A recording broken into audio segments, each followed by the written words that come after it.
Welcome to KCC study point. KCC study point में आप सभी का बहुत बहुत स्वागत है। दोस्तों, मैं जितेंद्र प्रताप आपको इंग्लिश ग्रामर का यूज पढ़ाने चल रहे हैं। दोस्तों, तो यूज पढ़ने से पहले हम आपको बताना चाहेंगे दोस्तों, ये यूज पढ़ने से पहले आप कुछ चीजें बहुत जरूरी है जान लीजिए। दोस्तों, हम आपको सारे ग्रामर जो आने वाली भी 10th और 12th के एग्जाम में आपको ट्रांसलेट, नियम, लेटर राइटिंग सब पूछते हैं, तो धीरे धीरे हम आपको ऐसे ऐसे रूल बता देंगे जो आपको एग्जाम में बहुत ज्यादा क्वेश्चन को आंसर देने लायक आपको मिलेगा। दोस्तों, सबसे पहले आपको हम बताना चाहेंगे कि केसीसी स्टडी पॉइंट चैनल को आप लोग सब्सक्राइब कर लो, बेल आइकन्स को प्रेस कर लो ताकि हर वीडियो का नोटिफिकेशन आपको मिले। और यदि वीडियो अच्छा लगे तो लाइक शेयर जरूर करें। दोस्तों, इससे आपको अपने मित्रों को जानकारी मिलेगी और उन्हें भी ऐसा ट्रांसलेट और ऐसे इंग्लिश सीखने का मौका मिलेगा। दोस्तों, चलिए मैं आगे पढ़ाई को जारी रखता हूं। दोस्तों, हम आपको आज बताने चल रहे हैं use of should, might, etc। दोस्तों, हम शुड और मस्ट, मे और माइट इन सभी का आज हम लोग प्रयोग सीखने जा रहे हैं। इसमें हम वर्ड प्रयोग कैसे करते हैं, तो एग्जाम्पल हम यहाँ शुड से प्रयोग स्टार्ट करते हैं। दोस्तों, जैसे शुड का प्रयोग, इसका प्रयोग सलाह, उपदेश या कर्तव्य या बोध कराने के लिए किया जाता है तथा शुड का अर्थ चाहिए होता है। दोस्तों, यहाँ पे हमें बताया जा रहा है कि शुड का प्रयोग वहां करते हैं जैसे किसी व्यक्ति को सलाह दे रहे हैं, किसी व्यक्ति को कर्तव्य निभाने के लिए बोला जा रहा है या किसी को हम उपदेश दे रहे हैं। दोस्तों, वहां पे हम शुड का प्रयोग करते हैं। एग्जाम्पल है हमारे पास, इसमें थोड़ा सा उसके पहले एग्जाम्पल से समझ लेते हैं, उसके बाद फार्मूला समझते हैं, फिर इसे ट्रांसलेट कैसे किया जाता है हम दोस्तों उसे समझते हैं। सलाह जैसे होता है कि दोस्तों तुम्हें स्कूल जाना चाहिए, हमें सुबह उठना चाहिए। तो दोस्तों, ये हम कहीं ना कहीं उपदेश और सलाह देकर हम शुड का प्रयोग यूज या हम समझना चाह रहे हैं। दोस्तों, इसमें हम ट्रांसलेट कैसे करेंगे, तो सबसे पहले इसमें हमें फार्मूला मिला हुआ है subject yes plus should, should के साथ वर्ब, वर्ब का पहली अवस्था, उसके बाद ऑब्जेक्ट। दोस्तों, हम इसी फार्मूले के माध्यम से पूरा ट्रांसलेट सीखेंगे। हमारे पास कुछ उदाहरण है, जैसे उदाहरण में एक हमें है तुम्हें दूसरों की मदद करनी चाहिए। दोस्तों, तुम्हें दूसरों की मदद करनी चाहिए, ये प्रकार से सलाह है। आपने किसी को सलाह दे रहे हैं कि आपको दूसरों की मदद करनी चाहिए। तो यहाँ पे ट्रांसलेट करने के लिए हमको सब्जेक्ट मतलब होता है कर्ता, तो हमने सबसे पहले कर्ता अंग्रेजी रखा, तुम्हें मीन्स यू। उसके बाद बोला गया तुरंत बाद हमें शुड रखना है, तो हमने यहाँ पर रख दिया शुड। अब यहाँ पे वर्ब की पहली फॉर्म रखना होता है, तो इसमें पूरे में कार्य हो रहा है, वर्ब हमारा है मदद करना, तो उसकी अंग्रेजी होती है हेल्प, तो यहाँ पे हम कर दिए हेल्प अदर।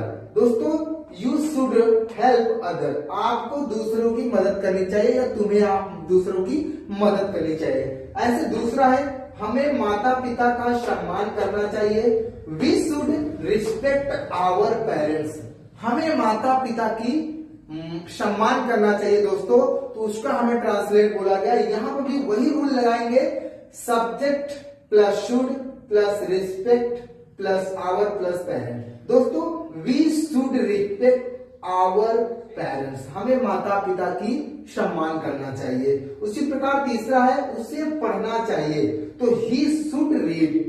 नेक्स्ट है हमारा तुम्हें पत्र लिखना चाहिए, तो यू शुड राइट लेटर। अगला है दोस्तों उसे स्कूल जाना चाहिए, he should go to school. अगला है दोस्तों उसे बोलना चाहिए, ही शुड स्पीक। दोस्तों, इस तरीके से हम बहुत आसानी से देख लिए कि हमें ट्रांसलेट करने में बहुत इजी है, बस हमें रूल नियम समझना होता है। सबसे पहले हम आपको बताएं सब्जेक्ट रखो, फिर शुड रख दो, फिर क्रिया की पहली अवस्था, फिर ऑब्जेक्ट करके कंप्लीट कर दो। दोस्तों, हम आपको इसी शुड का अफर्मेटिव सेंटेंस में 2 एग्जाम्पल दे रहे हैं, आप इसका ट्रांसलेट करके कमेंट में जरूर आंसर देना। दोस्तों, फिर हम इसी प्रकार शुड का नेगेटिव पढ़ने चल रहे हैं। दोस्तों, आप आगे तक देखते रहिएगा। राज को भूलना नहीं चाहिए, तो राज शुड नॉट फॉरगेट। दोस्तों दो ट्रांसलेट ऑलरेडी हम आपको होमवर्क टाइप के दिए हैं दोस्तों। पहला हमारा है तुम्हें सोना नहीं चाहिए और हमें शरारत नहीं करना चाहिए।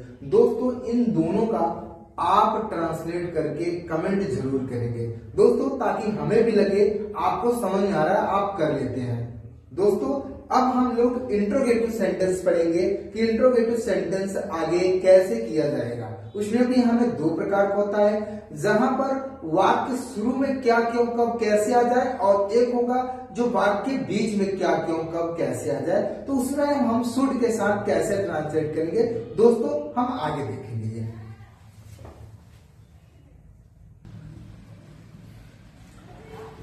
दोस्तों मैं आपको आगे इंट्रोगेटिव सेंटेंस में बताना चाहेंगे ट्रांसलेट कैसे होता है। दोस्तों यहाँ पे आप देख रहे हैं इंट्रोगेटिव सेंटेंस प्रश्नवाचक वाक्य होता है, उसमें आपसे क्वेश्चन पूछा जा रहा है। तो यहाँ पे जैसे बोला गया है कि यदि वाक्य में व्हाट वेयर पहले आ जाए तो हम कैसे ट्रांसलेट करेंगे। दोस्तों यहाँ पे हमें कुछ फार्मूले हैं और कुछ एग्जाम्पल हैं, उसके साथ पहले समझते हैं। जैसे इसमें बताया गया क्या तुम स्कूल जाना चाहिए, सॉरी या क्या तुम्हें स्कूल जाना चाहिए। तो यहाँ पे बोला जा रहा है क्या तुम्हें, व्हाट वेयर देखिए सबसे पहले आ गया, यानी व्हाट पहले आ गया। तो दोस्तों यहाँ पे क्वेश्चन किया जा रहा है, तो यानी व्हाट वेयर का प्रयोग आ गया है। तो दोस्तों इंट्रोगेटिव सेंटेंस में हमें फार्मूला है, सबसे पहले हम व्हाट वेयर को खत्म करेंगे। यदि हमें ट्रांसलेट में व्हाट वेयर सबसे पहले आ रहा है तो हम उसकी अंग्रेजी कतई नहीं लिखेंगे, उसके बदले में शुड का प्रयोग सबसे पहले करेंगे, फिर सब्जेक्ट का प्रयोग, फिर क्रिया की पहली अवस्था और फिर ऑब्जेक्ट करके पूरा ट्रांसलेट कंप्लीट कर देंगे। दोस्तों यहाँ पे हमें बताया गया है कि हम शुड में इंट्रोगेटिव सेंटेंस का प्रयोग कैसे करते हैं। दोस्तों आइए हम आपको कंटिन्यू बता रहे हैं। दोस्तों यहाँ पे शुड का इंट्रोगेटिव सेंटेंस में एग्जाम्पल के साथ मैं समझाना चाहूंगा, क्या तुम्हें स्कूल जाना चाहिए। तो यहाँ पे ट्रांसलेट दिया है व्हाट वेयर पहले आया तो उसकी अंग्रेजी हम नहीं लिखना है, तो व्हाट को खत्म करके हम यहाँ शुड और तुम्हें स्कूल जाना चाहिए तो should you go to school, क्या तुम्हें स्कूल जाना चाहिए, should you go to school. Next है क्या हमें किताब पढ़ना चाहिए, तो शुड वी रीड बुक, क्या अंकित को मुंबई जाना चाहिए, तो should Ankit go to Mumbai, क्या उसे क्रिकेट खेलना चाहिए, क्या तुम्हें बाजार जाना चाहिए। ये दोस्तों आप इंट्रोगेटिव सेंटेंस में अपने से करेंगे। इसमें थोड़ा सा मिस्टेक है दोस्तों, यहाँ पे हम बना देते हैं ये क्वेश्चन मार्क का होना चाहिए, क्योंकि ये आपको इंट्रोगेटिव सेंटेंस है, तो यहाँ पे प्रत्येक में क्वेश्चन मार्क होना चाहिए। और इसी प्रकार हम जब इसका ट्रांसलेट कर लेंगे दोस्तों, तो यहाँ पर भी हमें क्वेश्चन मार्क लगाना ही होता है, ताकि हमारा क्वेश्चन गलत ना हो। नहीं तो इस क्वेश्चन मार्क के चिन्ह की वजह से हमारा ट्रांसलेट लिखने के बाद भी गलत हो जाता है, यानी ट्रांसलेट करने के बाद भी गलत हो जाता है। दोस्तों इसी प्रकार हम यदि व्हाट वेयर बाद में आए तो उसकी ट्रांसलेट कैसे करते हैं हम आपको आगे बताने चल रहे हैं।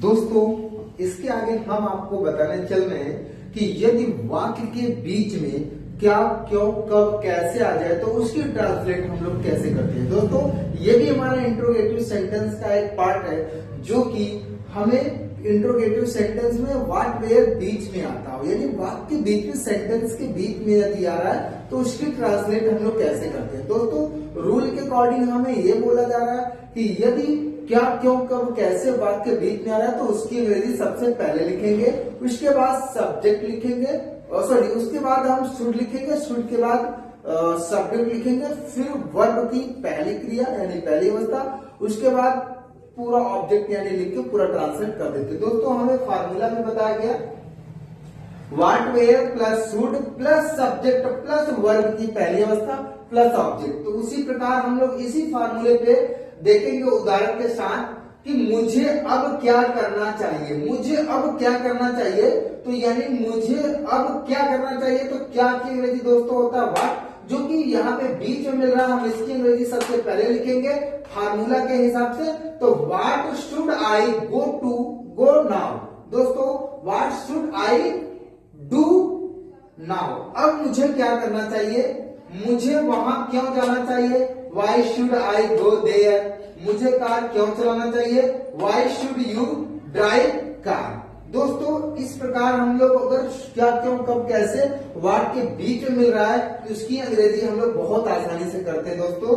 उसी प्रकार आपको मैं यहाँ पे 2 एग्जाम्पल दिया हूँ, इसकी ट्रांसलेट करके आप कमेंट में जरूर बताएंगे, जिससे हमें पता चलेगी कि आप इसका ट्रांसलेट कर पा रहे, सीख पा रहे कि नहीं पा रहे। दोस्तों बहुत सरल है, तुम्हें स्कूल जाना चाहिए, तुम्हें बाजार नहीं जाना चाहिए, सॉरी तुम्हें बाजार जाना चाहिए। तो दोस्तों आराम से बता दो, तुम्हें स्कूल क्यों जाना चाहिए, हमें बाजार कहाँ जाना चाहिए।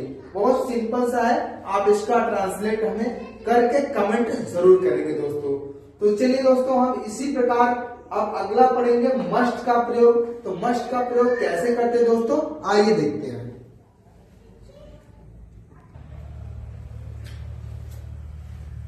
दोस्तों आगे हम लोग आज मस्ट का समझने चल रहे हैं फिर से।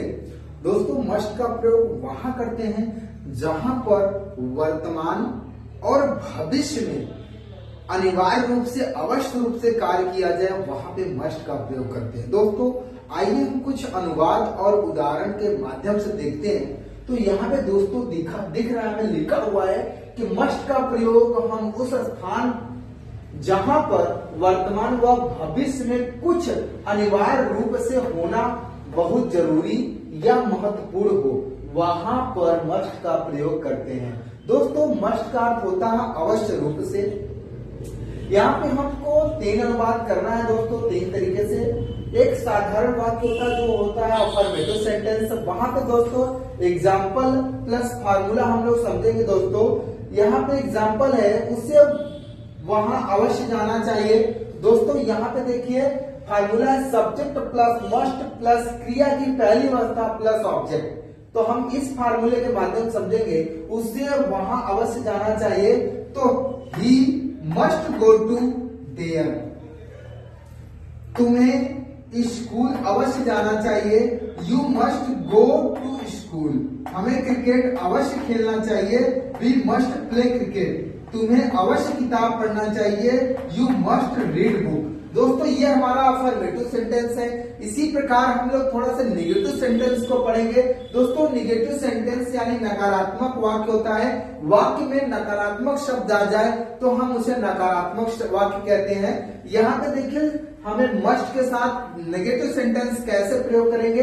जैसे यहाँ पे फार्मूला है subject plus must plus not plus क्रिया की पहली अवस्था प्लस ऑब्जेक्ट। दोस्तों यहाँ पे हमें सब कुछ सेम है, बट मस्ट के जस्ट बाद हमें नॉट का प्रयोग कराना है, ताकि हमें नकारात्मक यानी नेगेटिव सेंटेंस का हम अनुवाद कर सके। दोस्तों उदाहरण के माध्यम से समझेंगे, तुम्हें यह काम अवश्य नहीं करना चाहिए। तो you must not do this work, तुम्हें वहां अवश्य नहीं जाना चाहिए। You must not go there, हमें क्रिकेट अवश्य नहीं खेलना चाहिए। We must not play cricket, उसे प्रयागराज अवश्य नहीं जाना चाहिए। We must not go to Prayagraj. दोस्तों इस प्रकार हम लोग मस्ट का अफर्मेटिव यानी साधारण वाक्य और निगेटिव यानी नकारात्मक वाक्य दोनों हम लोग समझ गए मस्ट का प्रयोग कैसे करते हैं। हम इसी प्रकार इंट्रोगेटिव सेंटेंस यानी प्रश्नवाचक वाक्य समझेंगे, उसे हम कैसे ट्रांसलेट करेंगे। इसमें हमें 2 होता है, जैसे हमने पीछे शुड के साथ मैंने किया हूं, तो उसी प्रकार हमें मस्ट के साथ भी करना है। दोस्तों इसी तरीके से कंटिन्यू बने रहिए, हम आगे आपको इंट्रोगेटिव सेंटेंस बताने जा रहे हैं दोस्तों, ठीक है।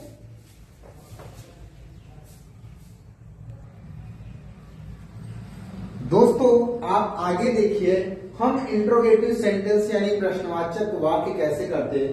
दोस्तों हमें यहाँ पे फॉर्मूला दिया हुआ है व्हाट वेयर, यदि वाक्य के शुरू में आ जाए तो उसकी अंग्रेजी हम कतई नहीं लिखेंगे, बल्कि इसके स्थान पे हम मस्ट यानी जिसका हम प्रयोग कर रहे हैं उसका प्रयोग करेंगे। उसके तुरंत बाद सब्जेक्ट, उसके तुरंत बाद क्रिया की पहली अवस्था, उसके बाद ऑब्जेक्ट। दोस्तों हम फिर इस फार्मूले अकॉर्डिंग कुछ एग्जाम्पल के साथ चलते हैं। क्या मुझे अवश्य ही करना चाहिए, मस्ट आई डू शो, क्या हमें किताब अवश्य पढ़ना चाहिए, मस्ट वी रीड बुक, क्या मोहन को अवश्य गाना चाहिए, मस्ट मोहन सिंग, क्या उसे अवश्य गाली देना चाहिए, मस्ट ही एक्यूज।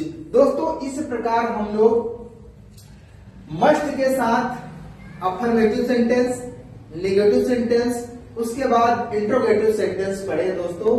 तो यहाँ पे आपको हम आगे तीनों ट्रांसलेट का दो दो एग्जाम्पल दे रहे हैं, जिसका ट्रांसलेट करके आपको कमेंट जरूर करना है दोस्तों। तो कंटिन्यू आगे बने रहिए। इसी के साथ हम लोग नेक्स्ट पढ़ेंगे मे का प्रयोग, फिर माइट का प्रयोग। दोस्तों आगे आप देखते रहिए। दोस्तों आगे हम आपको 3 एग्जाम्पल दे रहे हैं मस्ट का, इसे आप करके जरूर कमेंट करना, ताकि हमें लगे कि आपको इन तीनों का ट्रांसलेट या बताए जाने वाले ट्रांसलेट को समझ पा रहे कि नहीं समझ पा रहे दोस्तों। इसलिए आप इसे ट्रांसलेट हल करके या ट्रांसलेट करके आप जरूर कमेंट करना दोस्तों, तभी हम लगेगा हमें कि आपको ट्रांसलेट समझ में आ रहा, हमारे बताए जाने वाले रूल नियम को आप बहुत अच्छे से समझ पा रहे। दोस्तों आगे चलते हम लोग मे का प्रयोग पढ़ने, दोस्तों बने रहिए। दोस्तों जैसा कि आप देख रहे थे अभी, इसके पहले आपने मस्ट का प्रयोग पूर्ण रूप से कंप्लीट किया। आगे आप मस्ट का प्रयोग के बाद मे का प्रयोग पढ़ने जा रहे हैं दोस्तों। तो मे का प्रयोग हम उस स्थान पे करते हैं, जैसे थोड़ा सा डेफिनेशन समझते हैं। इसका प्रयोग अनुमति तथा इजाजत लेने व देने में किया जाता है दोस्तों, वहां पर मे का प्रयोग होता है। मे का अर्थ होता है सत्ता या शक्ति। दोस्तों हम मे का प्रयोग वहां होते जैसे हम अपने बड़ों से परमिशन ले रहे हैं, क्या मैं अंदर आ सकता हूं श्रीमान जी, क्या मैं बाहर जा सकता हूं श्रीमान जी। तो दोस्तों हम कहीं पर किसी ऑफिस या किसी स्कूल के क्लास में अगर हम प्रवेश लेना चाह रहे हैं तो बिना पूछे हम प्रवेश नहीं ले सकते हैं दोस्तों। इसी के ऊपर हम लोग मे का ट्रांसलेट करेंगे। आइए हम देखते हैं दोस्तों मे का प्रयोग हमें समझाया गया है। एक पहले एग्जांपल दिया है, क्या मैं अंदर आ सकता हूं। इसका ट्रांसलेट है दोस्तों मे आई कम इन, और इसी पे हमें फार्मूला को समझ के चलना है दोस्तों। इसमें सबसे पहले जहां भी वाक्य स्टार्ट होगा, इसमें व्हाट वेयर वाला वाक्य यानी क्या क्यों कब कैसे सबसे पहले रहेगा। और अगर वहां पे हमें व्हाट वेयर सबसे पहले दिख रहा तो हमें उसकी अंग्रेजी कतई नहीं लिखना है। हमने पीछे अभी एग्जाम्पल के साथ पढ़े हैं। तो यहाँ पे दोस्तों हम आ रहे हैं, तो सबसे पहले हमें मे का प्रयोग करना है। जैसे बात में व्हाट वेयर दिख रहा हो तो वहां पे उसकी अंग्रेजी नहीं लिखना है, पहले मे का प्रयोग करना है। उसके बाद सब्जेक्ट मीन्स कर्ता, फिर वी यानी वर्ब मीन्स क्रिया, उसके बाद इसकी पहली अवस्था, फिर ऑब्जेक्ट। दोस्तों इस तरीके से हम लोग may plus subject plus verb plus object लिखकर हम पूरा ट्रांसलेट कंप्लीट करेंगे दोस्तों। उसी प्रकार एग्जाम्पल के साथ देखते हैं, क्या मैं बाहर जा सकता हूं, मे आई गो आउट, क्या मैं किताब पढ़ सकता हूं, मे आई रीड बुक, क्या तुम स्नान कर सकते हो, मे यू वॉक। दोस्तों इस तरीके से हमने मे का कंप्लीट समझ में आ गया होगा आपको। देखिए मे का जहां पे परमिशन देने और लेने की बात किया जाए दोस्तों, वहीं पे मे का प्रयोग होता है। तो इसी प्रकार हम लोग थोड़ा से आगे बढ़ते हैं। माइट का प्रयोग वहां करते हैं जहां पर किसी परमिशन या इजाजत को बहुत आधे मन से लिया जाए, बोले तो ज्यादा उसे प्रभाव न डाला जाए, बहुत हल्के निगाह से लिया जाए, बहुत हल्के वर्ड से लिया जाए, वहां पे हम माइट का प्रयोग करते हैं। ठीक है दोस्तों, चलिए हम आपको माइट का एग्जांपल और माइट का रूल समझाते हैं दोस्तों।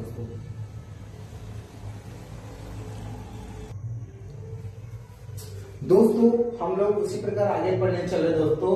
माइट का प्रयोग कहाँ करते हैं दोस्तों, माइट का प्रयोग वहां होता है, हम आपको भी जस्ट बताया कि माइट का प्रयोग वहां करते हैं जहां पे कम आवश्यकता होती है या कोई बातें को बहुत हल्के वर्डों में रखा जाता है, वहां पे हम लोग माइट का प्रयोग करते हैं। थोड़ा सा डिफिनेशन के साथ समझेंगे। इसका प्रयोग कम संभावना प्रकट करने वाले वाक्यों में किया जाता है। माइट का अर्थ सकता था होता है दोस्तों।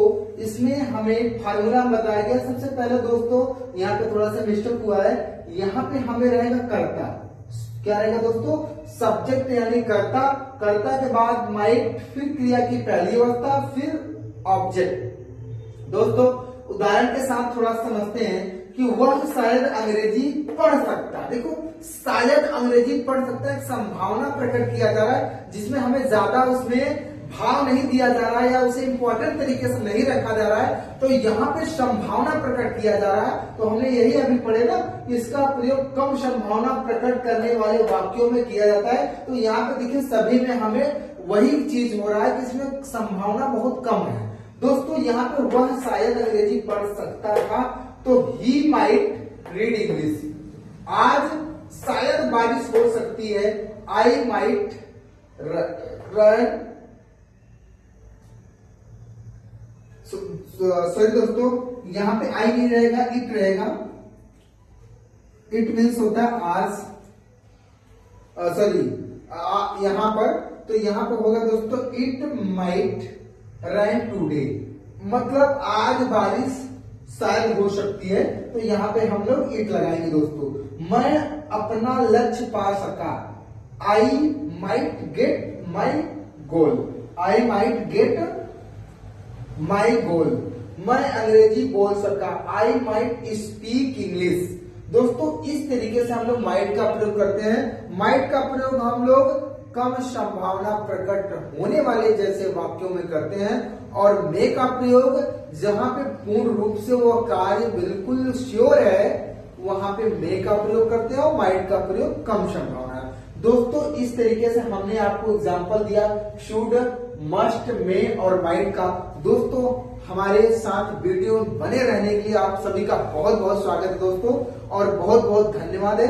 दोस्तों आज आपको जैसा ये नॉलेज मिला, आप इसी तरीके से हमारे नेक्स्ट वीडियो में आप इससे बेटर से बेटर आप यूज को समझेंगे, और अगर कंप्लीट वीडियो को देखेंगे तो आप एक भी चीज हल करना या एक भी यूज का ट्रांसलेट लगाने या हल करने से वंचित नहीं रह पाएंगे। दोस्तों इसी तरीके से आप मुझे सपोर्ट करिए और हमारे चैनल को सब्सक्राइब करिए, और वीडियो पसंद आए तो लाइक करें, और अन्य किसी मित्रों को हमारे वीडियो शेयर करिए। दोस्तों बहुत बहुत थैंक यू, धन्यवाद।